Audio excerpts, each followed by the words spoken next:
कि मेरे गांव से तो मैं पहले ही पीसीएस अधिकारी हुई हूँ। वो चीज़ जो हमने चाही वो नहीं मिली, तो वो एक टीस रह जाएगी। उस पर मैंने ये लिखा था कि टीस सी उठती रहेगी उम्र भर, फिर कैसे जज्बातों की धारा सब्र में होगी। मेहनत कर इसे हासिल कर लो, बात तब जाकर यह अखबार की खबर में होगी। नहीं तो कभी न मिटने वाली ये कसक जाकर दफन तुम्हारी कब्र में होगी। तो मुझे लगता था कि इस टीस के साथ मैं ज़िंदा नहीं रहना चाहती थी, और मुझे लगता था कि एनी हाउ मुझे ये कर ही लेना है। मोस्टली सब लोग यही कहने लग गए थे कि शादी कर दो, शादी कर दो, इतना टाइम शादी के बाद लग जाएगी। तो उनका कहना, जैसे घर वाले भी कभी कभी बोल देते थे कि शादी के बाद भी हम ही पढ़ा देंगे, अगर तुम्हारे ससुराल वाले नहीं पढ़ाएंगे, खर्चा नहीं देंगे तो हम पढ़ाएंगे। तो मैं उनसे यही कहती थी कि जब वो बाद में आप खर्चा दोगे तो इससे चाबी दे दो। कि इतना टाइम लग रहा है, इतना समय लग रहा है, तो वो एक जो इमोशंस थे वो मुझे लगता है उस दिन बाहर आ गए सारे। और बीच बीच में भी यही था कि हमेशा इमोशनल भी होते थे, रोते भी थे, बट ये था कि चलो फाइनली लगता था कि कहीं ना कहीं हो जाएगा। लास्ट में रहती है, सफल हो गए हैं। अब जीवन साथी किस प्रकार का एक आप उम्मीद रखती हैं कि हमें ऐसा जीवन साथी मिलना चाहिए? क्योंकि ये भी सवाल है, बहुत सारे छात्रों का भी रहता है, भाई हमें एक अधिकारी बनने के बाद क्या सोचते हैं अपने आप? तो साथ ही साथ सर मैंने अपना मास्टर्स से 2 सब्जेक्ट से मैंने पब्लिक एडमिनिस्ट्रेशन और पॉलिटिकल साइंस से मास्टर्स किया, और दोनों में सर मैं नेट क्वालिफाई, मैं उसको आके कंप्लीट करती थी। हिंदू और दैनिक जागरण 2 न्यूज़पेपर मैंने हिंदी और इंग्लिश के रेगुलर पढ़े हैं हाँ कि आपने देखे? पढ़े हैं, नोट्स बनाए हैं मैंने उसके। हाँ, इसके अलावा सर ऑनलाइन में थोड़ा ज़्यादा फ्री के लिए, जैसे किसी ने 6 महीने का बना दिया, किसी ने 7 महीने का बना दिया, किसी ने ईयरली बना दिया, तो उसमें मैं क्रॉनिकल के, इसके अलावा घटनासार के, इसके अलावा प्रतियोगिता दर्पण के, तो मैंने बहुत सारे ये मतलब ईयरली वीडियो में कम से कम 10 वीडियो मैं देखती थी। तो ये मेरी प्री की स्ट्रेटजी रहती थी। जैसे सबसे पहले क्या होता है कि क्वेश्चंस जो आता है तो सबसे पहले आपको क्वेश्चन की डिमांड देखनी होती है कि उसमें पूछ क्या रहा है। तो मुझे लगता है कि जैसे मेरा जो मतलब उसमें आपकी पॉइंट तुरंत, मतलब इसमें ये नहीं कि बहुत ज़्यादा टाइम लगाना है, आप क्वेश्चन पढ़िए, उसमें की पॉइंट रख लीजिए कि ये की पॉइंट है, इनके ऊपर हमें लिखना है। अब हम कहते हैं, जैसे आपने बताया, तैयारी में पीवाईक्यू का बहुत बड़ा रोल है। यूपीएससी हो चाहे स्टेट पीसीएस हो, सभी जगह पीवाईक्यू का सिलेबस का होना बहुत ज़रूरी है, सिलेबस से पढ़ना ज़रूरी है। आंसर राइटिंग की जब बात आती है, आपने बताया कि रेगुलरिटी होना चाहिए, उसमें हमें फ्लो चार्ट वगैरह, जो भी डायग्राम बनाना है, मैपिंग करना है, ये सारी चीज़ें दिखनी चाहिए। बहुत सारे टॉपर्स ये कहते हैं कि आंसर राइटिंग हमें शुरू से करना चाहिए। बहुत सारे लोग ये भी बोलते हैं तो शुरू से क्यों करें, जब पता ही नहीं तो क्यों करें? तो आपका क्या इसमें क्या कहना चाहेंगे? दोस्तों नमस्कार, आप सभी का बहुत बहुत स्वागत है। अभी बीपीएससी का हाल ही में रिजल्ट आया था और हमने लगातार इंटरव्यू किए हैं, टॉपर्स से बात कर रहे हैं। ये कोई भी स्टेट का पीसीएस हो या यूपीएससी का हो, एक जर्नी होती है, अपनी जर्नी होती है एस्पिरेंट की। आज इस वीडियो के माध्यम से हम यही बात करने वाले हैं कि जितने भी एस्पिरेंट हैं, उन एस्पिरेंट को कौन कौन सी बातों को ध्यान देना होता है और कौन कौन से संघर्ष, रणनीति, सारी की सारी चीज़ें वो अपने 2-4 साल के इस संघर्ष में देखते हैं। तो उसी के बारे में बात करेंगे, तो अंत तक बने रहना है और देखते रहना है। वो सारी कहानी इनके बारे में जानेंगे। ज्योति मैडम हमारे साथ, इन्होंने बीपीएससी पास किया है और अधिकारी बन चुके हैं। अब अधिकारी बनना एक समय के बाद क्या होता है कि रिजल्ट आने के बाद एक बदलाव पूरा हो जाता है। पहले हम आम लोग होते हैं, फिर अधिकारी हो जाते हैं, रिजल्ट आते हैं। कितना बदलाव हुआ है और क्या क्या इनने एक झेला है, संघर्ष किया है। तो अंत तक बने रहिए। मैम बहुत बहुत स्वागत है आपका। बहुत बहुत धन्यवाद आपका। कैसा लग रहा है आपको? सबसे पहले तो आपका धन्यवाद मेरे को मतलब अपनी बातें रखने के लिए, एक मंच प्रदान करने के लिए। और अच्छा लग रहा है क्योंकि मेरा जो संघर्ष था वो काफ़ी लंबा रहा, 8 से 9 सालों की जर्नी रही। तो इसलिए मुझे लगता है कि ये जो चीज़ है ये मुझे मतलब एक काफ़ी इमोशनल और एक एक गर्व की अनुभूति भी मुझे हो रही है कि चलो फाइनली मैंने अपने आप को साबित किया। जिस चीज़ के लिए मैं इतना मतलब लंबे समय तक संघर्ष कर रही थी, तो उसने मैंने अपने आप को, छोटा ही सही पर मैंने अपने आप को साबित किया। एक वीडियो आपका देखा है, काफ़ी भावुक है उस वीडियो में, रो रहे हैं, पापा जी से बात कर रहे हैं। अच्छा, वो पल तो हर कोई देखना चाहता है, वो खुशी और वो मोमेंट। कई बार हम रोते हैं पेपर देने से पहले, पास कई बार असफल हो जाते हैं। कितनी बार रोए हैं उससे पहले? सर मुझे लगता है कि उससे पहले जैसे कोई भी एग्ज़ाम होता है तो मतलब बहुत मतलब ठीक स्टूडेंट रही थी मैं शुरुआत से ही। तो मुझे लगता था कि कहीं न कहीं सिलेक्शन हो जाएगा। लेकिन या तो मेरी हो सकता है गाइडेंस में कमी हो या फिर हो सकता है मेरी रणनीति में कमी हो और मतलब मुझे लगता है कि हार्ड वर्क में तो मैंने कमी की नहीं है। मैंने अपना पूरा 100% दिया है। तो उस दौरान मुझे ये लगता था कि मतलब जिस जिस दिन तैयारी का जो मुकाम है वो मैं हासिल कर लूँगी, तो मुझे लगता है कि उस दिन मेरा रिज़ल्ट पीडीएफ में मतलब नाम हो जाएगा। लेकिन अब समय लगा लीजिए या लक लगा लीजिए या फिर कुछ भी कहिए मतलब वो चीज़ मेरे को नहीं पूरी मेरी हो पा रही थी। तो इस वजह से संघर्ष में मतलब जैसे रिज़ल्ट आता था तो नो डाउट इमोशनल भी होते थे, रोते भी थे, खुद पे ये भी लगता था, डाउट भी आते थे कि शायद होगा भी कि नहीं होगा लास्ट में। बट कहीं न कहीं माइंड में एक मतलब दिल के कोने में लगा लीजिए कि कहीं न कहीं एक उम्मीद थी कि अगर हम 100% अपना दे रहे हैं, ईमानदारी से अपना काम कर रहे हैं, तो आज नहीं तो कल सिलेक्शन तो तय है। तो ये चीज़ मेरे को हमेशा मोटिवेट करती रही। और रही बात उस वीडियो की, तो वो पापा जैसे होता क्या है कि हम जिस सोसाइटी में रहते हैं, तो लड़कियों को लेके जैसे होता है कि लड़कों को तो हम एक प्रिविलेज्ड मिल ही जाता है कि वो बाहर भी पढ़ सकते हैं। इसके अलावा वो जब तक उनकी शादी तब तक नहीं होगी जब तक उनका सिलेक्शन नहीं हो जाता। और हम लड़कियों के साथ क्या होता है कि उनके एक सोशल प्रेशर रहता है कि शादी करनी है, उसके अलावा बच्चे हैं, ये सब चीज़ें जो महिलाओं के साथ होती हैं। तो उसके लिए पापा ने जो मतलब एक दीवार की तरह मेरे मतलब समक्ष खड़े रहे, जितने भी ताने समाज के लगा लीजिए या फिर रिज़ल्ट में अगर सिलेक्शन नहीं हो रहा है तो उस चीज़ का मतलब कि इतना टाइम लग रहा है, इतना समय लग रहा है। तो वो एक जो इमोशंस थे वो मुझे लगता है उस दिन बाहर आ गए सारे। और बीच-बीच में भी यही था कि हमेशा इमोशनल भी होते थे, रोते भी थे। बट ये था कि चलो फाइनली लगता था कि कहीं न कहीं हो जाएगा। हाँ, क्योंकि उस समय तो देखो ये होता है, सारी चीज़ें, सारे स्ट्रगल हमें याद आते हैं जब रिजल्ट आता है।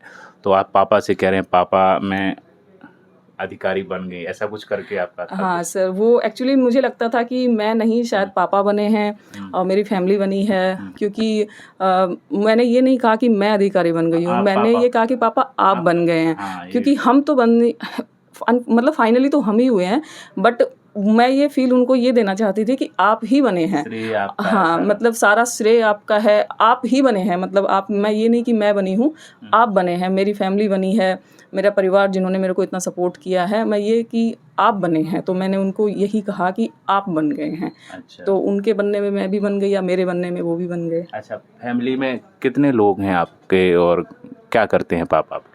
पापा मेरे मतलब किसान हैं, थोड़ा बहुत मतलब पशुओं के डॉक्टर हैं, तो थोड़ा बहुत वो अपना प्राइवेट ही करते हैं। और बाकी दादाजी हैं और वो भी मतलब किसान ही हैं। और इसके अलावा मम्मी हैं, मम्मी हाउसवाइफ हैं। और भाई है, वो दिल्ली पुलिस में हैं और हेड कांस्टेबल हैं। और भाभी हैं, वो भी हाउसवाइफ हैं। हालांकि उन्होंने अभी पढ़ाई के लेके मेरी फैमिली में थोड़ा रहा है, उन्होंने भी एमए बीएड वगैरह सब किया हुआ है। और एक छोटा भाई है, वो भी तैयारी ही कर रहा है यूपीएससी की और सिविल सर्विसेज की। अकेली और बहन है आप? हाँ, मैं अकेली लड़की हूँ घर में। अच्छा। और छोटे भतीजा और भतीजी भी हैं मेरे। अच्छा, अच्छा। भाई की शादी हो चुकी है। बिटिया ने वो करके दिखाया है। एक गांव में भी ऐसा होगा कि कोई ना कोई ने तो किया होगा, निकाला होगा, हो सकता है अधिकतर लोग गांव में ऐसे नहीं मिलते हैं जो पीसीएस हो या यूपीएससी हो, बहुत कम पास कर पाते हैं। तो आप पहले हैं कि इससे पहले भी कोई का हुआ है? नहीं, मुझे लगता है कि मेरे गांव से तो मैं पहली ही पीसीएस अधिकारी हुई हूँ। इसके अलावा जैसे हमारा जो एरिया है वहाँ पे जैसे डॉक्टर्स बहुत ज़्यादा हैं, इंजीनियर हैं, साथ ही फौज और पुलिस में ज़्यादातर बच्चे जाते हैं। लेकिन मुझे लगता है पीसीएस अधिकारी तो अपने गांव की मैं ही हूँ, पहली हूँ। तो उस वजह से भी जैसे गांव वालों ने भी यही काफ़ी मेरा स्वागत भी अच्छे तरीके से किया कि भाई चलो गांव की पहली लड़की है। वो भी जैसे गलती एक्चुअली उनकी नहीं होती है, क्योंकि जिस हिसाब की हमारी सोसाइटी है, एक एज के बाद अच्छे रिश्ते मिलना लड़कियों के लिए मुश्किल हो जाता है। तो उनको लगा कि चलो सिलेक्शन नहीं हो रहा है तो कम से कम अपनी शादी लाइफ, मैरिज लाइफ तो अच्छे से वो जी ले। तो इस वजह से वो लोग प्रेशर करते थे कि बाद में अच्छे रिश्ते नहीं मिलेंगे। तो अगर लड़कों के साथ हालांकि ऐसा नहीं है, उनको किसी भी एज में उनके अगर सिलेक्शन हो जाता है तो एक अच्छी लड़की, उनको अच्छी इन द सेंस कि उनके अकॉर्डिंग अकॉर्डिंग उनको लड़की मिल जाती है, लड़कियों के लिए थोड़ा सा मुश्किल हो जाता है। तो इस वजह से वो प्रेशर बना रहे थे कि आप समय रहते कर दीजिए, एक अच्छा घर, अच्छा परिवार मिल जाएगा। लेकिन पापा यही सोच रहे थे कि, या फिर मैं भी उनको यही समझाती थी कि आप इस चीज़ को प्रेशर क्यों कर रहे हैं? आप अपनी लड़की को इतना काबिल बनाइए कि वो इतना काबिल हो जाए कि वो किसी को सेलेक्ट कर सके कि भाई मुझे इससे करनी है, या अपनी मर्ज़ी से कर सके, या अपने अपने जिस जो उनको अपनी लाइफ जीनी है, जिस हिसाब से जीनी है वो कर सके। आप उनके ऊपर ये प्रेशर डाल के कि एक अच्छा रिश्ता के लिए, क्योंकि फिर वो लड़की जो है वो अपने डिसीजंस नहीं ले पाती है। तो अब जितना आप महिला को अपने, जैसे कहते हैं ना कि अपनी बेटी को चाँद जैसा मत बनाइए कि हर कोई उसको घूर के चला जाए। आप अपनी बेटी को सूरज जैसा बनाइए कि कोई इसको देखने से पहले ये सोचे कि नहीं भाई ये तो, इसको अगर हम छू देंगे तो जल जाएंगे, है ना। तो आप अपनी बेटी को इतना मजबूत बनाइए। तो इस वजह से पापा की सोच ये लगा लीजिए, या फिर मुझे भी जैसे पढ़ाई के दौरान यही लगा कि आप अपने पैरों पर खड़ी रहेंगी, आपकी बातें सुनी जाएंगी, आपकी बात की वैल्यू होगी। जैसे हम घर परिवार में देखते हैं तो महिलाओं को इतना ना तो आज़ादी होती है, वो मतलब इसके अलावा उनको जैसे कहीं भी जाना होता है तो वो पूछ के ही जाती हैं मर्जी के बिना। मैं ये नहीं कह रही कि आप बगावत कर दीजिए और आप अपनी ही मर्जी से सब कीजिए, बट एक उनका भी पॉइंट ऑफ व्यू है, ज़्यादा लिमिटेशन इन द सेंस कि आप मतलब उनकी भी एक इंडिविजुअल वो भी हैं, उनके पर्सन, उनकी भी एक आप बात मत मानिए, बट एक पॉइंट ऑफ व्यू तो जान सकते हैं ना कि आप घर परिवार में हो तो आपको एक बात आपकी सुनी जाए, आप अपना पॉइंट रख सकते हैं। उसके लिए आपको समाज में अपने आप को स्थापित करना पड़ेगा। तो उसी के लिए मुझे लगता है कि मैंने अपने आप को इतना इसमें लगाए भी रखा। अच्छा, आपने बताया कि कम से कम 8 साल हो गए हैं आपको तैयारी। कभी आपको ये नहीं लगता था, क्योंकि ये एक नेगेटिव भी हमारा थॉट चलता रहता है कि ऐसा यदि नहीं हुआ तो क्या करेंगे और क्या होगा, बहुत समय निकल गया है।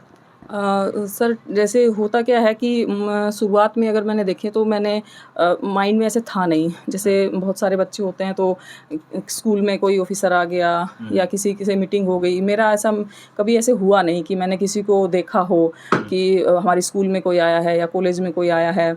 तो मतलब एक नॉर्मल से कॉलेज से मैंने पढ़ाई की थी, नॉर्मल स्कूल से, सरकारी स्कूल से पढ़ी थी, तो ऐसा मैंने कभी महसूस नहीं किया कि अच्छा ऑफिसर्स भी कुछ होते हैं। बट माइंड में शुरू से ये था जैसे कि कुछ बड़ा करना है, बस माइंड में ये था। क्या बड़ा करना है वो मुझे कुछ आइडिया नहीं था। तो जैसे ग्रेजुएशन के बाद मैंने देखा कि यूपीएससी, जैसे मुझे यूपीएससी की फुल फॉर्म भी नहीं पता थी, मुझे नहीं पता था कि उससे क्या बनते हैं, उसके बनने के बाद क्या काम होते हैं, बट ये था कि हाँ इससे कुछ बड़ा बनते हैं। तो उसके बाद ग्रेजुएशन के बाद मैंने सोचा कि इस चीज़ को मुझे तैयारी करनी चाहिए। तो वो जो चीज़ थी तो उसके मतलब उसको समझने में लगा लीजिए, या फिर मुझे लगता है कि साइंस मैंने बैकग्राउंड था तो साइंस से मुझे आर्ट्स में सब्जेक्ट पढ़ने पड़े, उस वजह से लगा लीजिए, या फिर प्रॉपर एक गाइडेंस का लगा लीजिए, तो उस वजह से मुझे टाइम लगते चला गया। दूसरी बात रही कि सर मैं बहुत सारी जगह फंस गई। जैसे मैंने क्या किया कि बहुत सारे एग्ज़ाम स्टेट पीसीएस देने शुरू कर दिए, यूपीएससी देना शुरू कर दिया, स्टेट पीसीएस, बिहार एसआई के मतलब फाइनल्स लिस्ट से बाहर हो गई, सीडीएस का मैंने इंटरव्यू दिया, उससे मैं बाहर हो गई। तो मतलब मुझे लगता है कि अगर मैं मतलब मेरे अकॉर्डिंग मैं मानती हूँ अगर एक डायरेक्शन में शायद मैं अपनी एनर्जी लगाती तो ज़्यादा मैं जल्दी सफल हो पाती। और स्ट्रेटजी के आधार पे अगर मैं कहना चाहूँ तो जैसे बिहार पीसीएस में 64वें में मेरा निकला था पीटी, उसी टाइम मेरा राजस्थान में भी निकला था। तो फिर मैंने मेंस उसका 64वीं वाला नहीं दिया, तो राजस्थान में भी मेरा नहीं हुआ। और बिहार में उस टाइम पे इतना बिहार को लेके उतना वो नहीं था कि एग्ज़ाम को लेके मतलब बच्चे, तो मुझे लगता है कि उस टाइम पे अगर होता तो शायद मेरा सिलेक्शन उस टाइम पे हो जाता। तो वो स्ट्रेटजिकली मेरी गलती रही। और इसके अलावा इतनी सारी चीज़ों में मतलब मैंने यूपी के मुझे लगता है 5 मेंस दिए हैं, तो उसमें भी फाइनली ऑप्शनल के चलते लगा लीजिए आपको सफलता मिलती रही है। अब कहीं से कुछ कमियां रह जाती थी तो उससे पीछे रह गए। हाँ। और लेकिन यही तो संघर्ष होता है। अब इतना आप संघर्ष कर रहे थे, असफल हो रहे थे, बहुत बार आप ये भी सोच रहे होंगे हो क्या रहा है मेरे साथ में। अच्छा, तो ये तैयारी कभी-कभी डिमोटिवेट हो जाती है, तो कैसे मोटिवेट होते थे अपने आप से? सर तैयारी के जैसे बहुत सारी असफलताएं मैंने देखी, जैसे मैंने आपको बताया, तो मतलब ये था कि डीमोटिवेट भी मैं होती थी। और जैसे कई लोग सोचते हैं कि अरे यार नहीं पढ़ेंगे, हो ही नहीं रहा है, क्या करें, छोड़ो ना। तो मुझे लगता था जब इतना पढ़ने के बाद नहीं हो रहा तो बिना पढ़े तो बिल्कुल भी नहीं होगा। आप ये सोच के चलें कि अरे छोड़ो यार नहीं हो रहा है, मैं छोड़ देता हूँ सब चीज़ें। तो मुझे लगता था कि यार जब पढ़ने से नहीं हो रहा है तो बिना पढ़े तो किसी भी तरीके से नहीं होगा। दूसरी चीज़ सर जो मतलब मुझे लगता है कि एक तो ये चीज़ ने मुझे मोटिवेट किया, और सेकंड ये रहा कि जैसे पापा का जो मैं देखती थी, मैं मैं मतलब मेरे पापा जी जैसे इस कदर चले गए थे कि वो अपने रक्ताभिषेक करने लग गए थे माता को। मतलब अब वो थोड़ी पूजा पाठ करते हैं तो उसमें वो अपना ब्लड निकाल के और माता को मतलब अर्पित करने लग गए थे। उनकी किसी तरह मेरे बेटे का हो जाए। उनको ये लगता था कि ये इतनी मेहनत कर रही है। जैसे मैं घर जाती थी तो घर भी मैं 2-3 दिन रहती थी तो उसमें भी पढ़ती रहती थी। तो उनको लगता था इतनी मेहनत कर रही है, हो क्यों नहीं रहा है इसका। तो वो इस लेवल तक चले गए थे। तो ये चीज़ मुझे इतना वो करती थी कि यार मतलब माता के लिए रक्त देना। हाँ, वो मैं ये नहीं कह रही हूँ कि इससे सिलेक्शन हुआ है मेरा, लेकिन बट वो ये अपनी तरफ से कि वो जी जान लगा दे रहे थे जी जान कि मेरी बेटी के लिए मैं क्या कर हाँ, सकता क्या हूँ। कर दूँ मैं, मतलब किस तरह हो जाए। और एक पैर पे खड़े होके वो तपस्या करते थे, पूजा करते थे। इसके अलावा जय माता दी लिख के वो मतलब मेरा ये मोटो यहाँ ये नहीं है कि आपका इससे सिलेक्शन हो जाएगा, बट मैं वो एक त्याग, एक समर्पण, हाँ, के लिए कितना होता हो सकता है वो मैं बताना चाह रही हूँ। बहुत सारे माँ बाप करते हैं, ऐसा नहीं कि मैं, अगर इस लेवल तक जाके करना, तो ये चीज़ मुझे हमेशा ये लगती थी कि अगर मैं सफल नहीं हुई तो उनका त्याग, उनका समर्पण वो सब बेकार हो जाएगा। तो मुझे लगता था कि एनी हाउ किसी भी कॉस्ट पे मुझे करना है, चाहे मुझे कितना ही टाइम लग जाए। तभी आप उतना रोए थे वहाँ पे। यस सर, तो वो चीज़ें मेरे को इमोशनल कर गई कि फाइनली पापा की जीत हुई। मतलब क्योंकि सोसाइटी में जैसे बहुत सारी चीज़ें होती हैं तो वो घर वाले हम तक नहीं आने देते हैं। उनको ये लगता है कि अरे बच्ची डिस्टर्ब होगी पढ़ाई में, कि सब जैसे मोस्टली सब लोग यही कहने लग गए थे कि शादी कर दो, इतना टाइम शादी के बाद लग जाएगी। तो उनका कहना, जैसे घर वाले भी कभी कभी बोल देते थे कि शादी के बाद भी हम ही पढ़ा देंगे, अगर तुम्हारे ससुराल वाले नहीं पढ़ाएंगे, खर्चा नहीं देंगे तो हम पढ़ाएंगे। तो मैं उनसे यही कहती थी कि जब वो बाद में आप खर्चा दोगे तो इससे चाबी दे दो। और मुझे ये लगता था कि जब संघर्ष आपने किया है तो अब हो सकता है मेरा होने ही वाला सिलेक्शन हो तो क्रेडिट तो उनको मिल जाएगा। तो मैंने कहा ये क्रेडिट जो है ये मैं आपको देना चाहती हूँ क्योंकि आपने समर्पण किया है। इसके अलावा जो से पापा ने मेरे लिए ये वाला त्याग और समर्पण किया, और इसके अलावा लोगों की सुनी, उनकी बातों का, जैसे कहते हैं ना कि एक सफल बेटी के पीछे एक समझदार पिता होता है जो दुनिया की नहीं अपनी बेटी की बातों को पे विश्वास करता है। अच्छा। तो मुझे ये लगता था कि जैसे मैं पापा को बोलती थी पापा अब ऐसे हो गया है, इसमें इस वजह से नहीं हुआ है, तो वो यकीन करते थे इस बात को। हमेशा ये नहीं कि जैसे माँ बाप भी कभी कभी बोल देते हैं कि यार तुम लोग पढ़ नहीं रहे हो, पता नहीं क्या कर रहे हो, तुम लोगों का सिलेक्शन नहीं हो रहा, लेकिन इसका मतलब तुम्हारी मेहनत में ही कमी है। बट मेरे पापा ने मुझे आज तक इन 8-9 सालों में हमेशा उन्होंने यही कहा कि हो ना हो टाइम की कमी है या किस्मत की कमी है, तुम्हारी मेहनत में कमी नहीं है। उन्होंने हमेशा, और मैंने भी लगातार फाइनल तक नहीं बट हर बार लगातार मैं मेंस में रही, हर बार मैंने मतलब कुछ ना कुछ मैं उनको पॉजिटिव रिजल्ट धीरे धीरे सही मतलब मैं देती रही। तो उनको लगा कि चलो, हाँ, एक उम्मीद थी, हमेशा एक उम्मीद की किरण रही कि चलो इस बार हो जाएगा, इस बार हो जाएगा। तो ये मुझे लगता है कि ज़्यादा टाइम इसी वजह से मुझे इसमें ज़्यादा लग गया। अच्छा, शौक क्या रखते थे? जैसे हर वक्त तो पढ़ते नहीं थे आप, क्या एक शौक भी होता है, हॉबी होती है, तो क्या है आपकी हॉबी? मेरी हॉबी ये है कि सर मुझे नए लोगों से मिलना पसंद है, साथ ही मैं मोटिवेशनल कोट्स लिखती हूँ सर। मेरी हॉबी जो है मोटिवेशनल कोट्स लिखना है। अच्छा, किस प्रकार की लिखते हैं? मोटिवेशनल यही कि आप अपनी, जैसे जो मेरी जर्नी रही, इसी से मुझे ये सीख भी मिली। मुझे मैं पहले नहीं लिखती थी, लेकिन इस तैयारी के दौरान ही मैंने अपने जो संघर्ष थे, जो अपने जो यादें थी या मैंने जो जिया है, उस चीज़ को मैंने शब्दों के माध्यम से अपने आप को रिप्रेजेंट करने का एक जरिया बनाया। तो मैं खाली टाइम में यही जो भी सोचती थी, जो अपनी यात्रा थी, उसके बारे में मैं लिखती थी। याद हो तो सुना। हाँ बिल्कुल। वो शख्सियत ही क्या जिसका कोई ईमान ना हो, वो पैमाना ही क्या जिसमें कोई जाम ना हो, वो खेल ही क्या जिसमें हासिल इनाम ना हो, वो काम ही क्या जिससे बड़ा नाम ना हो, और वो नाम ही क्या जिसकी अपनी पहचान ना हो। तो मेरी को ये चीज़ें मोटिवेट करती थी कि देखो, जीने वाले तो बिना पहचान के भी जीते हैं, सब जी ही रहे हैं, 2 वक्त की रोटी तो सभी खा रहे हैं। बट मुझे लगता था कि आप इस समाज में आए हो तो आप अपना एक नाम बना सको, अपने आप को एक स्थापित कर सको, समाज में आप 2, 4, 10, 15, 20 लोगों की ज़िंदगी में पॉजिटिव बदलाव ला सको। तो इस चीज़ ने भी मुझे काफ़ी मोटिवेट किया। बिल्कुल बिल्कुल, केवल जन्म लेना और मर जाना एक उद्देश्य नहीं होना चाहिए, आए हो तो कुछ पहचान छोड़ के जाना चाहिए। तो ये बहुत अच्छी आपकी सोच थी और सबकी होना भी चाहिए, क्योंकि हमारा एक जीवन का उद्देश्य नहीं कि जीना है, कुछ कर जाना है समाज के लिए। अच्छा, क्या करना चाहोगे आप? क्या सोचा है आपने सिलेक्शन के बाद? क्या जैसे कि सर अभी मेरे को ब्लॉक पंचायती राज ऑफिसर के पद पे जैसे मेरा चयन हुआ है, तो मुझे लगता है कि बिहार में या बहुत सारे स्टेट हैं जहाँ पे महिलाओं को 50% रिजर्वेशन मिला हुआ है। और मोस्ट प्रोबेबली अभी तो जैसे जो मेरा पद है उसी के अकॉर्डिंग मैं काम करूँगी। हालांकि मोटो और उद्देश्य तो मेरे और भी लाइफ के हैं कि मतलब यूपीएससी क्लियर करने के बाद एक बड़े स्तर पे मैं महिलाओं के लिए, बच्चों के लिए, ट्रांसजेंडर के लिए और साथ ही साथ बुजुर्गों के लिए मैं कुछ काम कर सकूं। तो साथ ही इसके पद पे चयन मतलब होने के पश्चात मुझे लगता है कि महिलाओं की ज़्यादा से ज़्यादा भागीदारी बढ़ेगी। जैसे हम सरपंच पति की अवधारणा देखते हैं, उसमें क्या होता है कि महिलाएं सरपंच तो बन जाती हैं, सीट उनकी होती है, बट सारा चलाते पुरुष ही है, उनके पति ही वो सारा क्रियान्वयन करते हैं। तो मुझे लगता है कि छोटे स्तर पर ही सही मैं अपने तरफ से प्रयास करूँगी कि ज़्यादा से ज़्यादा महिलाएं पंचायत स्तर पे आगे आएँ। उसके बाद वो धीरे धीरे अभी जैसे महिला आरक्षण बिल भी लागू होने वाला है, तो वहाँ पे अगर वो अपने आप प्रतिभा का नेतृत्व को दर्शाती हैं तो हो सकता है कि उनको आगे संसद में भी और लोकसभा राज्यसभा में भी वो अपना प्रतिनिधित्व सुनिश्चित कर पाएंगी। तो इसमें एक गिलहरी की तरह ही सही मैं अपना योगदान देना चाहूँगी। आपको ये भी तो पता बिल्कुल होगा ही कि राजनीतिक प्रेशर आ जाता है अधिकारियों के ऊपर, बिल्कुल स्वाभाविक है। अच्छा, इस चीज़ के लिए कैसे आप मैनेज करेंगे, क्या सोचते हैं, कभी आपने सोचा है इसके बारे में? हाँ सर, जैसे कि हम देखते हैं, पढ़ते भी हैं बहुत सारे कि आते हैं राजनीतिक दबाव आते हैं, तो मुझे यही लगता है कि आप अब ईमानदारी पूर्वक अपना काम कीजिए। और आप जैसे मुझे लगता है कि प्रेशर तो सब पे होता है। प्रेशर वो ज़रूरी नहीं कि वो नेगेटिव चीज़ के लिए ही डाला जाए, पॉजिटिव वे में आप इसको ले सकते हैं। और हम ये क्यों माने कि वो प्रेशर हमारे ऊपर नेगेटिव ही डालेंगे। हम ये अपना काम करते रहेंगे ईमानदारी से, तो हो सकता है वो प्रेशर इस वजह से भी डाले कि हम अपना काम नहीं कर रहे हैं। तो हम अपना काम करेंगे तो हो सकता है कि उनकी सोच भी है कि भाई चलो ईमानदारी पूर्वक अपना काम कर रहा है। तो मुझे नहीं लगता कि राजनीतिक प्रेशर इतना वो हो, मतलब है, प्रेशर है, इसे डिनाई नहीं किया जा सकता है।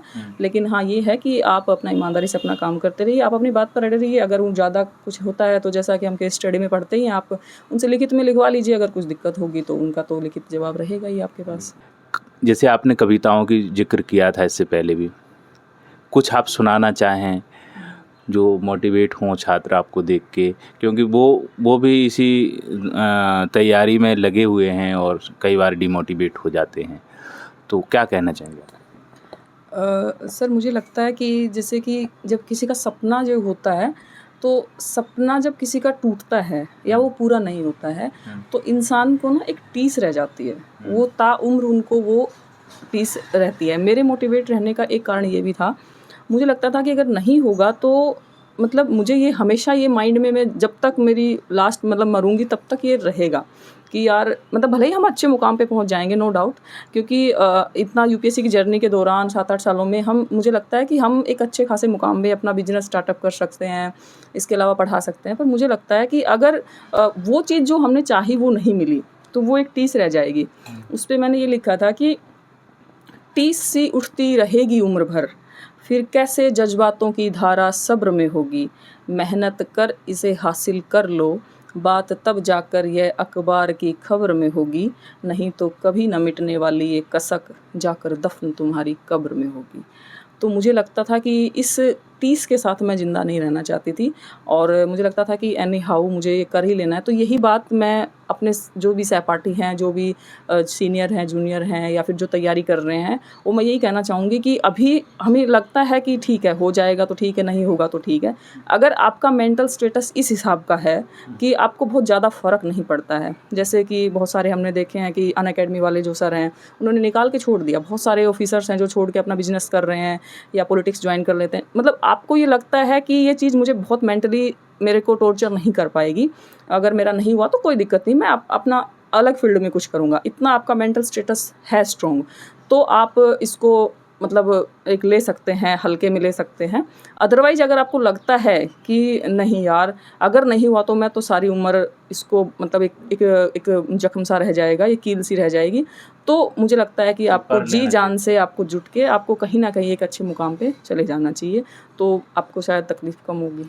अच्छा, जो आप कविताएं या जो कोट्स लिखते हैं, खुद लिखते हैं या ये ये अभी सीखा है कि बचपन से ये शौक था? नहीं सर, बचपन से तो नहीं, मतलब बचपन से जब मैं देखती थी किसी को सुनाते हुए तो मैं मुझे लगता है कि 2 से 3 बार, एक बार कॉलेज में, एक बार स्कूल में, ऐसे छोटे-मोटे जो प्रोग्राम होते थे तो मैं किसी से माँगती थी, ऐसे कोई मोटिवेशनल कोट्स लिखता था, तो मैं ऐसे सोचती थी कि मैं उनको बोलती थी कि भैया ये मेरे को लिख के दे दो, मैं इससे मोटिवेट हो जाऊँगी। तो वो कहते हैं नहीं, ये तो हमारा पर्सनल। उस टाइम पे तो मुझे आइडिया नहीं था कि भई इसमें वो रहता है, आपका जो चीज़ आपकी होती है तो कॉपीराइट वगैरह भी होता है। तो उन्होंने बोले नहीं, ये तो हमारा है, हम कैसे दे दें। तो उस टाइम पे मैं सोचती थी और काश मुझे भी लिखना आता। बट तैयारी के दौरान जो मैंने अपने आप को जिया, जो मेरा संघर्ष रहा, तो उसके दौरान ये सारे कोटेशंस मैंने खुद ही लिखे हैं। मुझे लगता है सबको फिर रोना आने लगा, सारी चीज़ें, और जो संघर्ष होता है तो उसी को तो बताना है, तो उसमें गहराई आ जाती है। तो आपकी बातों में जो है वो गहराई भी है, बहुत डीपली मतलब सोचते आप जो हैं। अच्छा, इस शौक को रखेंगे आगे कि? हाँ सर, मुझे लगता है कि ये क्योंकि हम डीमोटिवेट तो इंसान देखिए हो जाता है, बहुत सारे प्रेशर होते हैं, बहुत सारा काम होता है, तो मुझे लगता है कि ये चीज़ें मैं हमेशा रखूँगी, अपने आप को कंटिन्यू। हो सकता है कि मैं कोई बुक्स भी मतलब लॉन्च कर दूँ इसकी, अपने सारे कोटेशंस की, तो इसको तो मैं एक, क्योंकि इंसान है तो एक शौक तो होना ही चाहिए जो एक उसको काम के से रिलीज़, प्रेशर रिलीज़ करने के लिए उसका बना रहे। अब हम बात करते हैं तैयारी की। तो तैयारी कैसे कर रहे थे आप? क्या तैयारी के क्या रणनीति रही है? प्री, मेंस, फिर इंटरव्यू, 3 स्टेज होती है, किसी भी स्टेज से बाहर हो जाना, यानी इंटरव्यू से फिर 0 हो जाते हैं। तो क्या तैयारियों की आपकी रणनीति रही? सर सबसे पहले तो मैंने यूपीएससी के लिए ही तैयारी शुरू की थी, तो उसी के लिए मैंने कोचिंग भी ली थी, 2-3 कोचिंगों का मैंने सहारा भी लिया था। तो उसके बाद मैंने जब यूपीएससी की प्रिपरेशन के दौरान मतलब मेरा नहीं हो पा रहा था, क्योंकि सीसेट लगा लीजिए या उतना स्ट्रॉन्ग नहीं था सीसेट, तो उस वजह से मेरा यूपीएससी नहीं हुआ। तो मुझे लगता है कि कहीं न कहीं स्टेट पीसीएस की तरफ मैं मेरा रुझान हुआ। तो उसके दौरान सर यूपी पीसी यहाँ थोड़ा-सा रुकेंगे आप। आपने बोला सीसेट, सीसेट ना हो पाना, एजुकेशनल बैकग्राउंड का आप देखना है, बहुत सारे छात्रों का एक कमेंट भी आएगा, क्यों नहीं हो पा रहा था? क्या आपकी स्कूलिंग इसमें मैटर कर रही थी? क्या किया आपने पढ़ाई में, क्या किया? पढ़ाई में सर सबसे पहले तो मैंने मतलब 10th जो है अपने गांव के ही स्कूल से की है, और इसके अलावा सर फिर उसमें मैंने जैसे साइंस का जो क्रेज रहता है हमारी सोसाइटी में, तो मैंने 12th में साइंस ली। उसके बाद ग्रेजुएशन में मैंने बीएससी किया, बायोलॉजी, फिजिक्स, केमिस्ट्री और बायोलॉजी से मैंने अपना ग्रेजुएशन कंप्लीट किया, और उसके बाद मैंने तैयारी शुरू कर दी थी। तो तैयारी के दौरान सर मैंने मुझे लगा कि यूपीएससी नहीं हो पा रहा है, या तो मतलब सीसेट की वजह से, क्योंकि सीसेट का जो बैकग्राउंड है, जैसे मैथ मेरा बैकग्राउंड रहा नहीं था। इसके अलावा सर जो हमारी स्कूलिंग है तो थोड़ी सी मतलब रटन टाइप हो जाती है, और इस वजह से मुझे लगता था कि यूपीएससी जब नहीं हो पाया तो मुझे लगा कि अपना एकेडमिक मुझे अपग्रेड कर लेना चाहिए। तो साथ ही साथ सर मैंने अपना मास्टर्स 2 सब्जेक्ट से मैंने पब्लिक एडमिनिस्ट्रेशन और पॉलिटिकल साइंस से मास्टर्स किया, और दोनों में सर मैं नेट क्वालिफाइड भी हूँ। अच्छा। तो मुझे लगा कि चलो ये साइड बाय साइड, क्योंकि हमारा एजुकेशन सिस्टम इतना इजी है कि आप सिर्फ एग्जाम दे के आइए, आपका हो जाता है मास्टर्स। तो मुझे लगा कि ये साथ साथ मैं अपना एकेडमिक अपग्रेड, क्योंकि ये चीज़ें आपको इंटरव्यू में बोलने के लिए बच, क्योंकि मेरा एक लंबा संघर्ष रहा, तो वो जाता ही पूछते हैं ग्रेजुएशन कब हुआ, तो कहेंगे आप अभी तक क्या कर रहे हो। तो ये चीज़ें आपको इंटरव्यू में भी हेल्प करेंगी, और साथ ही साथ आपका नॉलेज भी इन्हेंस होता रहेगा, तो उससे कोई दिक्कत नहीं है। और इस वजह से फिर मैंने स्टेट पीसीएस की तरफ रुख किया। तो स्टेट पीसीएस में जैसे कि सर मोस्ट प्रोबेबली प्री तो लगभग हर स्टेट के लिए या हर चीज़ों के लिए वही स्ट्रेटजी रहती है। जैसे कि सर प्री के लिए मैंने एक ल्यूसेंट आती है जो जीएस वाली बुक, उसको मैंने कंप्लीट पढ़ा है। मुझे लगता है कि तैयारी के दौरान मैं मतलब गिनती तो नहीं मैंने की है कभी, पर मैं बहुत ज़्यादा मतलब 25-30 बार मैं इसको पढ़ चुकी हूँ। और इसके अलावा सर जो घटना चक्र आते हैं तो उनके सारे जो मॉड्यूल्स हैं, 8 मॉड्यूल हैं, उनको आपको पढ़ना पड़ेगा, और लास्ट टाइम पे जब एग्जाम होता है तो आप जीएस का ही उन्हीं क्वेश्चंस का एक पॉइंटर आता है, तो आप उनको पढ़ लीजिए। और एनसीईआरटी अगर आपके पास टाइम है तो आप एनसीईआरटी पढ़िए, लेकिन मैं एनसीईआरटी सार संग्रह की एक बुक आती है महेश भंडवाल सर की, तो मैंने उससे अपना एनसीईआरटी से वो पढ़ती थी। और एक कोई भी मैगजीन करंट अफेयर के लिए जैसे मैं 2 मैगजीन या 3 मैगजीन फॉलो करती थी। साथ ही हिंदू जो एडिटोरियल है वो मैं कहना चाहूँगी कि मेरा ऐसा कोई भी दिन नहीं है जिस दिन मैंने हिंदू मिक्स किया हो। मतलब बहुत चांस है कि कहीं घर चले गए या बिजी हैं तो अलग बात है, मैं उसको आके कंप्लीट करती थी। हिंदू और दैनिक जागरण 2 न्यूज़पेपर मैंने हिंदी और इंग्लिश के रेगुलर पढ़े हैं? हाँ, कि आपने देखे? पढ़े हैं, नोट्स बनाए हैं मैंने उसके। हाँ सर, 19 से मैं लगातार, मेरे ऐसा कोई दिन नहीं है जिस दिन मेरा स्ट्रेटजी जो रहती है कि मैं जैसे प्री वाला जो क्वेश्चन आता है वो मैं प्री वाली नोटबुक में लिख लेती हूँ, मेंस वाला जो आता है वो मैंने अपने जैसे नोट्स बने, जैसे महिला, एक टॉपिक महिला लिख लिया, तो महिला से रिलेटेड जो भी मुद्दे आते हैं मैं इसमें ऐड ऑन करती जाती हूँ। एक बच्चों का लिख लिया, एक स्वास्थ्य के लिए जो अपने टॉपिक हैं सिलेबस के हिसाब से, तो मैं वो नोट्स मेरे उसमें इस मेंस में बनाती हूँ, और प्री वाले जो प्री के इफेक्ट आते हैं उनके लिए। और फिर बाद में जैसे जब धीरे धीरे हुआ तो जैसे एडिटोरिया एक बुक आती है, घटनासार आती है, घटना चक्र आती है, तो उसके बाद मैंने प्री को थोड़ा सा नोट्स कम कर दिया, क्योंकि मुझे लगा उसमें ज़्यादा टाइम लग रहा है, लास्ट के लिए बुक आ ही जाती है, उसको मैं कंपाइल करके वो दे ही देते हैं। तो मेंस पे मैं उसमें ज़्यादा फोकस रही, और हिंदू और जागरण को लेके। और प्री के लिए 2 घटना जो भी करंट अफेयर की दो मैगजीन आप मुझे लगता है पढ़ना चाहिए।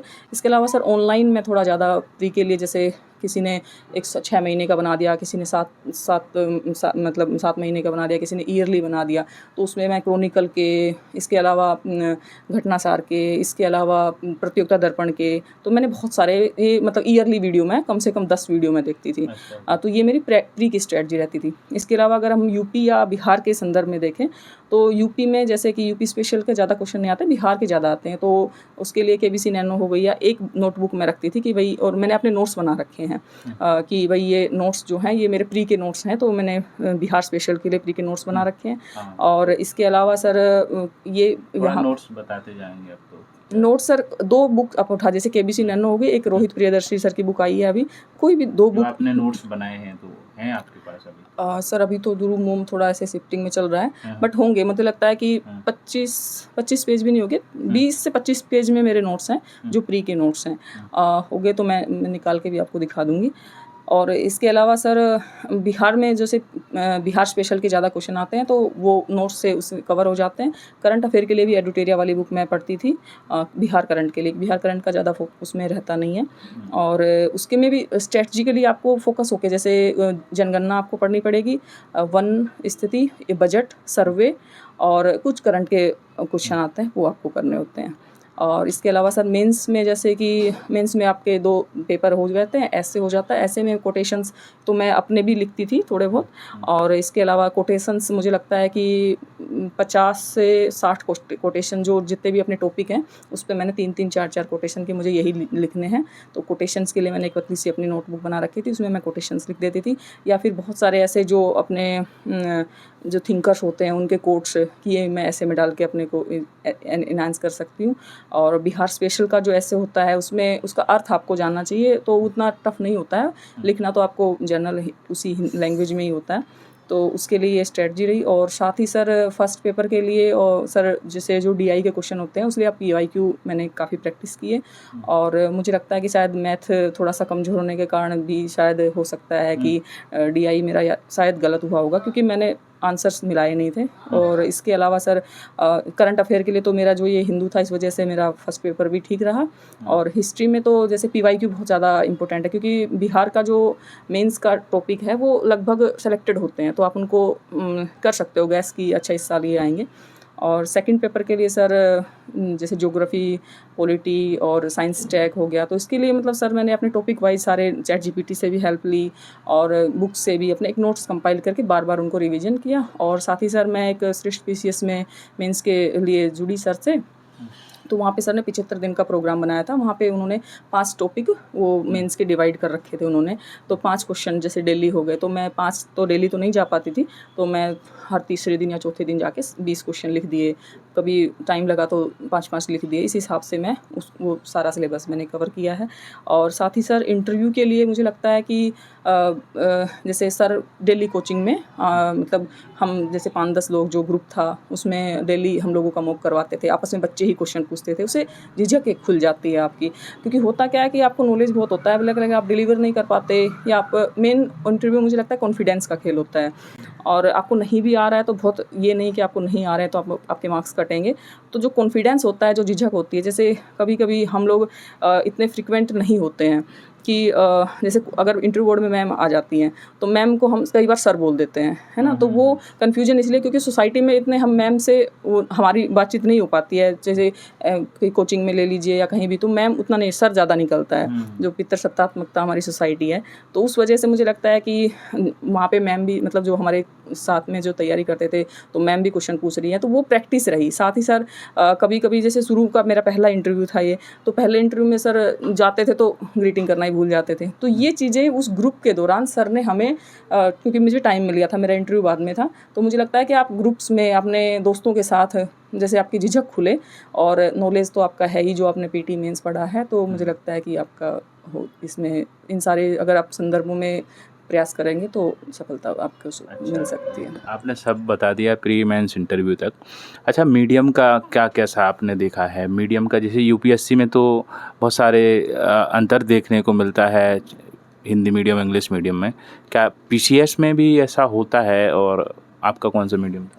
मेरा सर हिंदी मीडियम ही था। शुरू में तो ग्रेजुएशन के दौरान इंग्लिश मीडियम था, पर मुझे लगता था कि क्योंकि 10th तक ये हिंदी मीडियम ही पढ़े थे, तो मुझे लगता है इनमें ज़्यादा कंफर्ट रहूँगी मैं हिस्ट्री पॉलिटी ज्योग्राफी में, तो मुझे लगता है मैंने भी हिंदी ही अडोप्ट किया था। और लेकिन मुझे लगता है कि सर थोड़ा तो हो जाता है, क्योंकि मटीरियल जो है वो ज़्यादातर इंग्लिश में होते हैं, और मुझे लगता है कि प्रतिभा की कमी हिंदी मीडियम के बच्चों में बिल्कुल भी नहीं है। हाँ, मेहनती भी होते हैं, साथ ही साथ सर जब जो चीज़ें नहीं मिल पा रही वो उनको कैसे पढ़ पाएंगे। कुछ चीज़ें समझ की भी होती हैं कि भाई अगर नहीं समझ आ रही हैं, मटेरियल नहीं है। हालांकि मुझे लगता है कि अब तो मैं मतलब जो मेरे सहपाठी उनसे भी मैं यही कहना चाहूँगी कि ये नहीं कि इंग्लिश मीडियम है तो इसके वजह से हमें नहीं होना है। मुझे लगता है कि आप अपने आप को इन्हेंस कीजिए, क्योंकि हम सिस्टम से जाके नहीं लड़ सकते हैं कि हिंदी मीडियम को हटा, इंग्लिश को हटा दो, हिंदी को रहने दो, हिंदी का ज़्यादा। आप अपने आप में भी इम्प्रूवमेंट कीजिए कि आप थोड़ा बहुत इंग्लिश को पढ़ सकें। जैसे मैं हिंदू में पढ़ती थी, तो हिंदू के बहुत सारे एडिटोरियल जो करवाते हैं, जैसे ऑनलाइन करवाते हैं, तो वो हिंदी में आपको बता देते हैं, है ना। तो थोड़ा बहुत आपको होना चाहिए कि आप अपने, ये नहीं कि हम लोग रिजिड बने रहें कि हमने इंग्लिश नहीं पढ़ेंगे, क्योंकि अब जो एजुकेशन सिस्टम उसको आप पूरा सुधार नहीं सकते हो, आप अपने में सुधार कर सकते हो।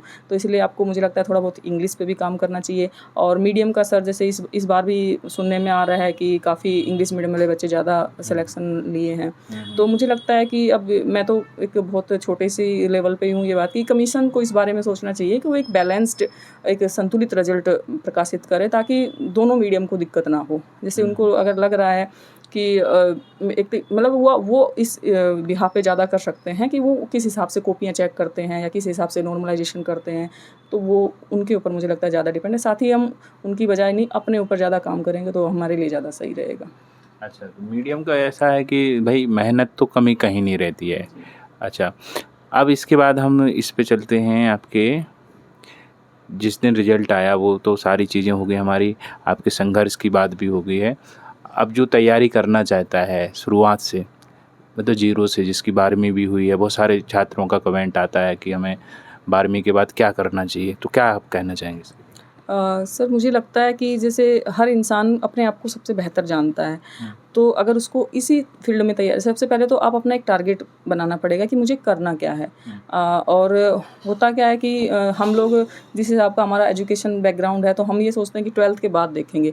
मुझे लगता है कि अगर आपकी समझ इतनी है, विकसित है, या अगर इस वीडियो को आप देख रहे हैं, तो मुझे लगता है कि आप एक अपना क्लियर विजन रखिए कि मुझे ये करना है। किसी को वकील बनना है, किसी को जज बनना है, किसी को डॉक्टर बनना है, या किसी को सिविल सर्विसेज में आना है, तो आप अपना एक मोटो डिसाइड कर लीजिए कि मुझे ये करना है। उसके बाद आपको अपनी स्ट्रेटजी निर्धारित करनी पड़ेगी।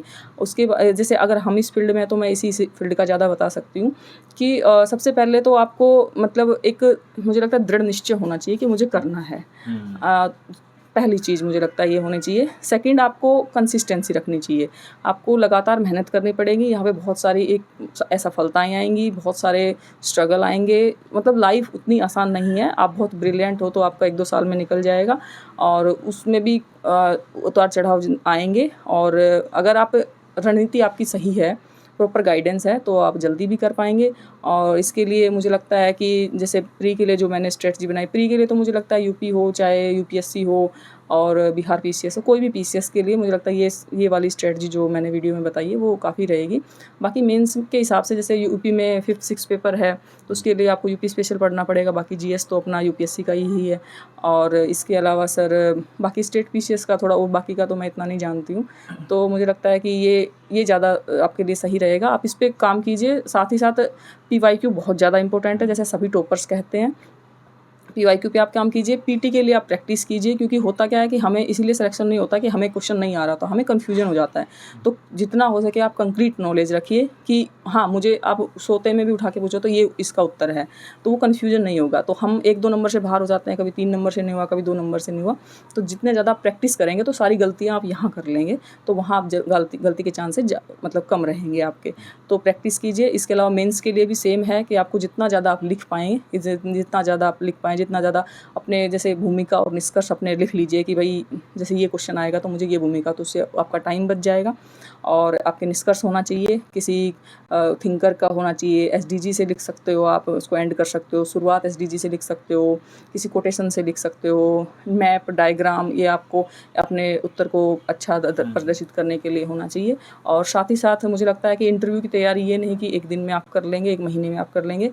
आप जब से तैयारी शुरू करते हैं उसी से आप अपनी पर्सनैलिटी पे काम करना शुरू कर दीजिए। और मतलब ठीक है, दोस्तों में एक पीयर ग्रुप होता है, तो उसमें आप अपना आपको नॉर्मल रख सकते हैं।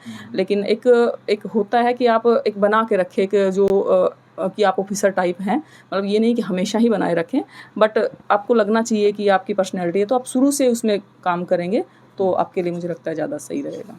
अब हम कहते हैं, जैसे आपने बताया, तैयारी में PYQ का बहुत बड़ा रोल है। UPSC हो चाहे स्टेट PCS हो, सभी जगह PYQ का सिलेबस का होना बहुत ज़रूरी है, सिलेबस से पढ़ना ज़रूरी है। आंसर राइटिंग की जब बात आती है, आपने बताया कि रेगुलरिटी होना चाहिए, उसमें हमें फ्लो चार्ट वगैरह, जो भी डायग्राम बनाना है, मैपिंग करना है, ये सारी चीज़ें दिखनी चाहिए। बहुत सारे टॉपर्स ये कहते हैं कि आंसर राइटिंग हमें शुरू से करना चाहिए। बहुत सारे लोग ये भी बोलते हैं तो शुरू से क्यों करें, जब पता ही नहीं तो क्यों करें। तो आपका क्या इसमें क्या कहना चाहेंगी? ये मतलब उनकी बात भी बिल्कुल सही है कि जब शुरुआत कर रहे हैं, कुछ आइडिया नहीं है, तो हम क्या लिखेंगे उसमें।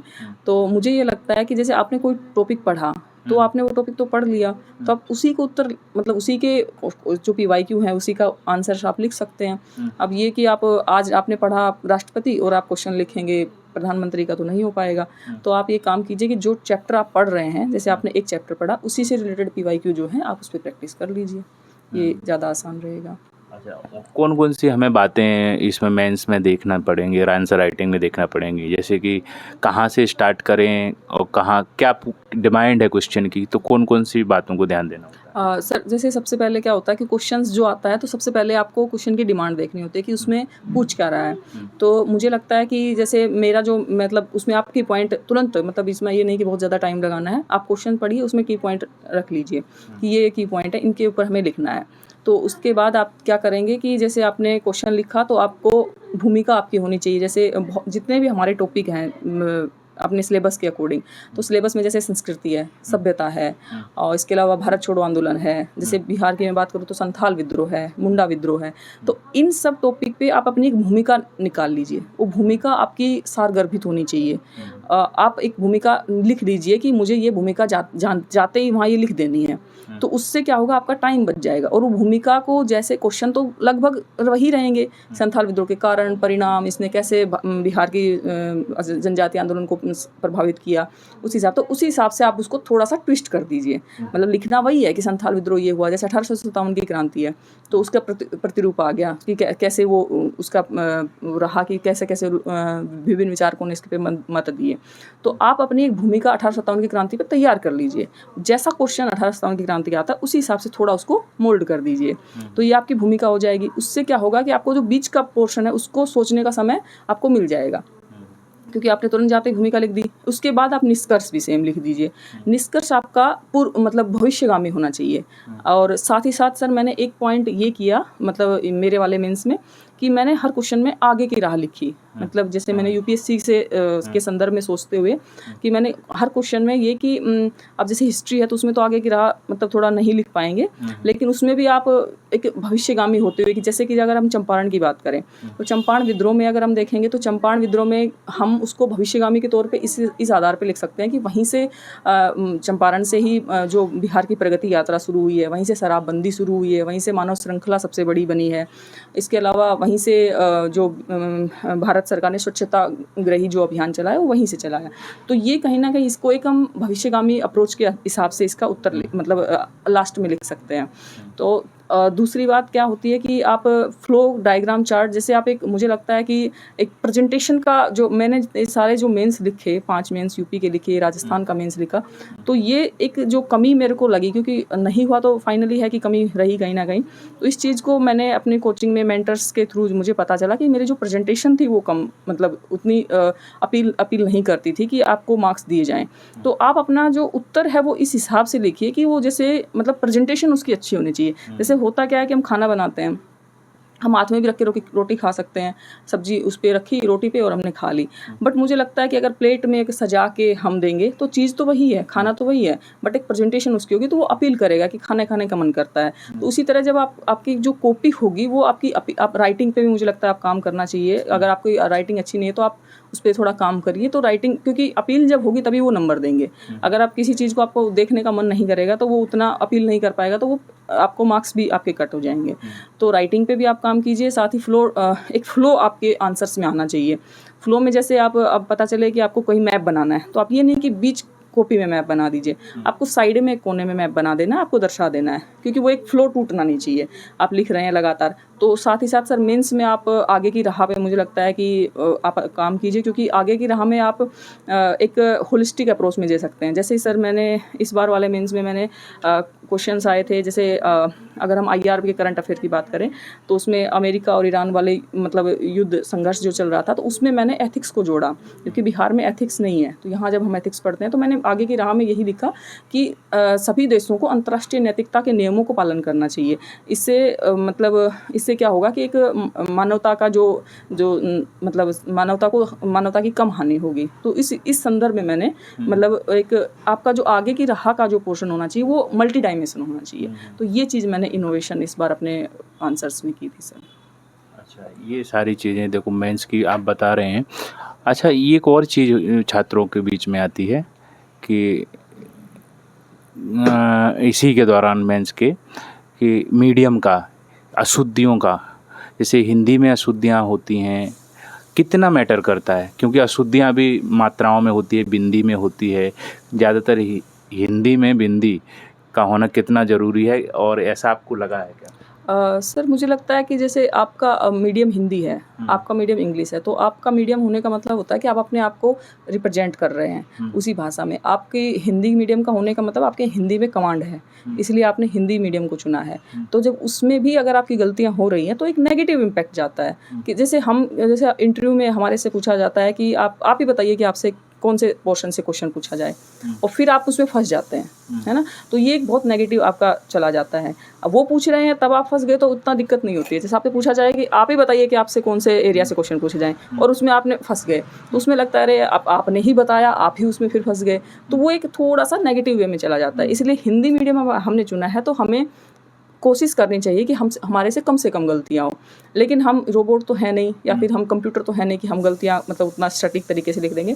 तो मुझे मतलब ऐसा मुझे रिसर्च का भी आइडिया नहीं है और इतना नॉलेज नहीं है, बट मुझे लगता है कि शायद UPSC में भी एक पेज में शायद 2, 3, 4, 5 गलतियाँ माफ़ होती हैं। इतना मेरे मतलब सुनने में ऐसे आता है, दोस्तों में बात करते हैं तो पता चलता है कि इतनी गलतियाँ माफ़ी योग्य होती हैं, क्योंकि इंसान है तो थोड़ा बहुत हो जाती हैं। बट आप कोशिश करें कि ज़्यादा गलतियाँ ना करें। जैसे कुछ बच्चे क्या होता है कि उसके ऊपर लाइन नहीं खींचते हैं, उसको शब्द को जो बांधने के लिए कुछ लाइन नहीं खींचते तो हैं, वो एक कुछ नीचे भी लिखते हैं, कुछ लाइन के साथ में लिखते हैं, कुछ बीच में लिखते हैं। तो मेरा यही क्या है कि मेरा जो प्रेजेंटेशन का मैटर है वो यहीं से आ जाता है कि आपकी राइटिंग कितनी अपील कर रही है। तो अच्छा रहेगा, आपके लिए ही बेटर रहेगा कि आप उस पर कम गलतियाँ करें और अच्छे से सुंदर शब्दों में थोड़ा लिखें, तो पढ़ने वाले का थोड़ा मन करेगा। हमें अपने ही से ही, जैसे मैं सर कोचिंग में जुड़ी हुई थी यहाँ पे, तो मैं कॉपियाँ चेक करती थी, तो जैसे देखती थी तो समझ में आता था कि हाँ भाई इस कॉपी का चेक करने का मन कर रहा है। तो वो भी तो हमारे जैसे ही इंसान है, भले ही वो हमसे ऊपर है बट इंसान तो हमारे जैसे ही है, तो उनका भी मन करेगा। जैसे कोई 4 कॉपियाँ मेरे सामने रखी हैं तो मैं देखूंगी उसको कि अरे यार पहले इसको चेक करती हूँ, इसका थोड़ा सही लग रहा है। तो वो वहाँ पे भी तो उनके संदर्भ में भी ऐसा ही समझा जा सकता है। तो मुझे लगता है कि आपकी राइटिंग अच्छी रहेगी, अपील रहेगी, प्रेजेंटेशन अच्छा रहेगा, तो नो डाउट आपको नंबर मिल जाएंगे। अच्छा, ऐसा ही इंग्लिश में कह सकते हैं कि इंग्लिश में क्योंकि ग्रामेटिकली अगर बात करें तो उतनी शुद्धता नहीं देखने को मिल सकती है। जब हम फ्लो में लिखते हैं तो ग्रामर का भी कहाँ एस लगाना, कहाँ नहीं लगाना, बहुत सारी चीज़ें, कहाँ प्रेजेंट का क्या कंटिन्यूअस में हमने कर दिया, तो ऐसा कुछ हो सकता है कैसे? हाँ सर, मुझे लगता है कि जिस भाषा में आप अपने आप को रिप्रेजेंट कर रहे हैं, तो उसमें आपको हिंदी मीडियम हो चाहे इंग्लिश मीडियम हो, दोनों में आपको सटीकता आनी चाहिए। थोड़ी बहुत गलतियाँ तो क्षम्य होती हैं, पर एक ज़्यादा अच्छा रहेगा आपके लिए, क्योंकि वो देख रहे हैं कि वो तो पढ़े लिखे हैं, वो तो उनकी हिंदी भी अच्छी है, उनके तो इतना एक्सपीरियंस हो चुका है कॉपी चेक करने को, तो देखते ही आपको समझ आ जाएंगे इसके यहाँ पे शब्द गलत है, यहाँ पे इसका ग्रामर गलत है। तो मुझे लगता है कि दोनों में ही अगर आपकी सटीकता ज़्यादा सही रहेगी तो आपके लिए बेटर रहेगा। अच्छा, जिसकी हॉबी ड्राइंग है, स्केच करना है, तो उसका फ़ायदा मिल सकता है क्या आंसर राइटिंग में? आंसर राइटिंग में सर मुझे लगता है कि वहाँ मेरा मतलब पर्सनल एक्सपीरियंस है कि ज़्यादा चित्रकारी का तो वहाँ पे कोई स्कोप होता नहीं है। आपको ज़्यादा से ज़्यादा आप मैप बना सकते हो, इंडिया का मैप बना सकते हो, वर्ल्ड का मैप बना सकते हो। इसके अलावा आप जैसे स्टेट पीसीएस का मैप बना सकते हो। तो बहुत अच्छा रहेगा कि आपका एक अच्छा मैप हो, लेकिन वो एक जैसे आपका अगर समझ में भी आ रहा है हल्का फुल्का तो ठीक है, अच्छी बात है। मतलब वही मैंने बताया सर, अपील करेगा, प्रेजेंटेशन आपका जितना अच्छा रहेगा उतना ज़्यादा अच्छा है। और ले दे के 4-5 डायग्राम तो हमने सीखने ही होते हैं। स्टेट पीसीएस का है तो स्टेट पीसीएस वाला स्टेट का, और इंडिया का और वर्ल्ड का। तो टाइम भी आपका अगर आपकी ड्राइंग अच्छी है तो आपका टाइम बच जाएगा थोड़ा। जैसे जिसकी कम ड्राइंग अच्छी है उसको थोड़ा ज़्यादा टाइम लग जाएगा मैप बनाने में। पर मुझे लगता है कि इसमें बहुत ज़्यादा, क्योंकि मैंने 2022 वाला जो मेंस लिखा था यूपी पीसीएस का, तो मैंने उसमें इतनी ज़्यादा ड्राइंग कर दी थी कि मतलब इतने ज़्यादा फूल, इतने ज़्यादा प्लांट्स, इतने ज़्यादा गोले, इतने ज़्यादा एसडीजी के गोल बना के मैंने मतलब पूरे जितने भी 17 के 17 लक्ष्य थे उनको अलग अलग डिज़ाइन में बना के, पर मेरा उस टाइम पे भी नहीं हो पाया। मैंने एक पेज के डायग्राम बना दिए थे सर। तो मुझे लगता है कि जैसे 2 तरीके होते हैं, आप एक बुकिश फॉर्म में लिखेंगे तो वो एक फ्लुएंसी बनी रहती है आपकी, या फिर पॉइंट्स फॉर्म में आप लिखिए। बहुत ज़्यादा चित्रकारी का स्कोप मुझे लगता है कि इसमें शायद ना रहे तो मेरे हिसाब से सर ज़्यादा अच्छा रहे, क्योंकि इसमें बिहार वाले में मैंने बहुत ज़्यादा कुछ ऐसे नहीं किया है। जहाँ मैप की ज़रूरत है वहीं बनाया।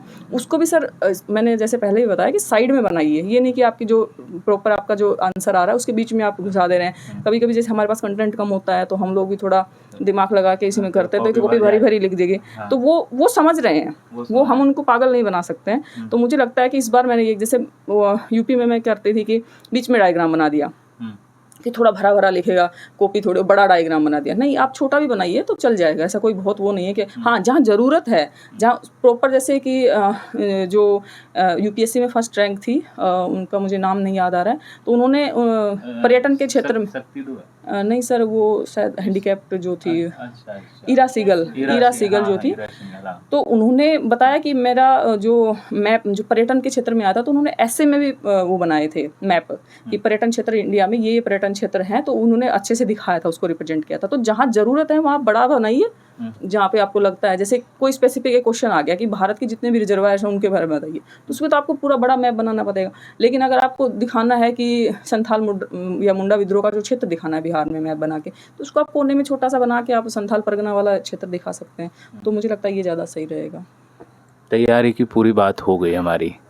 अच्छा, अब एक और बात है, लास्ट में रहती है, सफल हो गए हैं, अब जीवन साथी किस प्रकार का एक आप उम्मीद रखते हैं कि हमें ऐसा जीवन साथी मिलना चाहिए? क्योंकि ये भी सवाल है, बहुत सारे छात्रों का भी रहता है, भाई हमें एक अधिकारी बनने के बाद क्या सोचते हैं अपने आप लाइफ पार्टनर के बारे में? सर मुझे ऐसा लगता है कि जैसे जिस हिसाब से हमारी सोसाइटी जो है, जो चेंज होनी चाहिए थी 10, 15, 20 सालों में, मतलब सालों क्या, मुझे लगता है कि 50 सालों में चेंज होने चाहिए थी, वो सोशल मीडिया के थ्रू मुझे लगता है इतना जल्दी चेंज हो गई है कि गांव-गांव तक जो सोशल मीडिया पहुंचा है, तो महिलाएं भी अपने अधिकार के प्रति जान गई हैं, उनको भी अपने राइट्स के बारे में पता चल गया है, थोड़ा बहुत ही सही, पर वो जान गई हैं कि हमारे भी एक इंडिविजुअल पर्सनैलिटी है, हमें भी अपनी बात रखनी चाहिए। तो इस वजह से क्या हो रहा है, साथ ही साथ महिलाएं हर कार्य क्षेत्र में आगे आ रही हैं, इंडिपेंडेंट हो रही हैं। तो कहते हैं ना कि पुरुष नहीं होता है, पैसा पुरुष होता है। तो पहले पुरुष कमाते थे तो घर में उनकी चलती थी, अब महिलाएं भी कमा रही हैं, तो वो एक क्लैश भी हो रहे हैं सोसाइटी में। तो उस वजह से क्या हो रहा है कि बहुत ज़्यादा डाइवोर्स के केसेस जो हमारी सोसाइटी में बढ़ रहे हैं। दूसरी बात क्या थी कि सर, जैसे विकास दिव्यकीर्ति सर भी यही कहते हैं कि पहले शादी में सिर्फ एक बंदा होता था तो उसकी चलती थी, तो दिक्कतें नहीं होती थी। ऐसा नहीं है कि पहले तलाक नहीं होते थे, पहले होता क्या था कि पुरुष सिर्फ कमाते थे और महिलाएं उनके ऊपर डिपेंड होती मतलब थी। एक पक्ष ये रहता था कि हम शांति से सुनते हैं, हाँ हमें अपने संबंध को बना के रखना है, आगे बढ़ता रहे, जी। लेकिन आप दोनों ओर से विरोधाभास, आप कम नहीं तो हम कम नहीं, हाँ, ऐसा हो रहा है। आज की सोसाइटी में विरोधाभास नहीं कहेंगे सर, क्योंकि महिलाएं जो हैं वो चुप थी। मतलब पहले क्या होता था, वो बोल नहीं पाती थी क्योंकि वो उनके पास ऑप्शंस नहीं होते थे कि अब वो अपने इंडिपेंडेंट है तो अपने वो काम कर सकती हैं खुद। तो इस वजह से क्या होता था कि शादी में 2 लोग ना होके 1 लोग होते थे, तो उससे दिक्कतें नहीं आती थी क्योंकि महिला सिर्फ सुनती थी। लेकिन वहाँ शोषण हो रहा था महिला शोषण का। हो रहा था, बेसिकली ये कि महिलाओं का शोषण हो रहा था। बिल्कुल। अब क्या हुआ है कि महिलाएं इंडिपेंडेंट हो गई हैं, अपने अधिकारों के लेके जान गई हैं, उनको समझ में आ गया है कि घर में अगर बहू आ रही है तो नौकरानी नहीं आ रही है, एक बहू आ रही है, एक पर्सन आ रही है। उनकी अपनी पहचान वो अपना बनाना चाह रही हैं। इसके अलावा हर क्षेत्र में वो कार्य कर रही हैं। तो अब 2 पर्सनैलिटी हो गई हैं शादी में। तो अब 2 पर्सनैलिटियों, उसके अलावा सर बहुत सारी हमारे सोसाइटी में न्यूक्लियर जो फैमिली है वो बन गई है। न्यूक्लियर फैमिली बनने के कारण जो सोसाइटी का प्रेशर रहता था कि अगर पति पत्नी में लड़ाई हो रही थी तो सास ससुर, चाचा ताया बुआ सब आ जाते थे, तो उतने तलाक के केसेज या उतना अलगाव इसकी स्थिति नहीं देखी जा रही थी। वर्तमान संदर्भ में ये हो गया है सर कि जो सोशल मीडिया का दौर है या महिलाओं जो आगे बढ़ रही हैं, तो उस वजह से दिक्कतें ये हुई है कि शादी में अलगाव की स्थिति देखी जा रही है। तो मुझे ऐसा लगता है कि सर इस शादी के लिए जो आपने क्वेश्चन पूछा, इस शादी के लिए सबसे ज़्यादा इम्पोर्टेंट जो है वो आपकी समझ है। जिससे आपकी समझ, आपके थॉट्स, आपके विचार मिल रहे हैं, वो इंसान आपके लिए ज़्यादा सूटेबल है। बजाय कि हम कभी-कभी हमारे सोसाइटी का प्रेशर होता है कि सेम कास्ट में शादी करनी है या सेम आपको हम मतलब घरवालों की पसंद से शादी करनी है। मतलब शादी का आज के ज़माने में बच्चे डरने लग गए हैं कि शादी हमें नहीं करनी है। यही सवाल मैं करने वाला जी, था कि अकेला रहना पसंद हो रहा है। अकेला रहना पसंद है। वो इसका कारण ये है कि एक तो कि हम मतलब किसी के ऊपर डिपेंड नहीं रहना है, तो अपनी मर्ज़ी से आदमी रहना चाहेगा। दूसरा सोसाइटी का जो प्रेशर है, वो उसमें महिलाओं को जो मतलब प्रताड़ना भी कह सकते हैं, इसके अलावा उनका जो शोषण होता था, उनकी बातें नहीं सुनी जाती थी।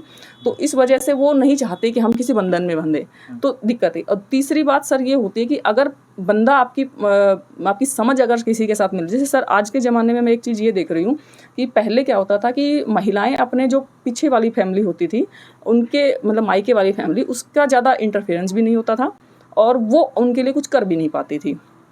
अब महिलाएं सशक्त हो रही हैं तो वो अपने माँ के लिए, अपने पिता के लिए, उनका कहना है कि जब तुम्हारे माँ बाप के लिए मैं कर रही हूँ तो मैं अपने माँ बाप के लिए करना भी चाहिए, क्योंकि वो भी तो उनकी बेटी ही है ना।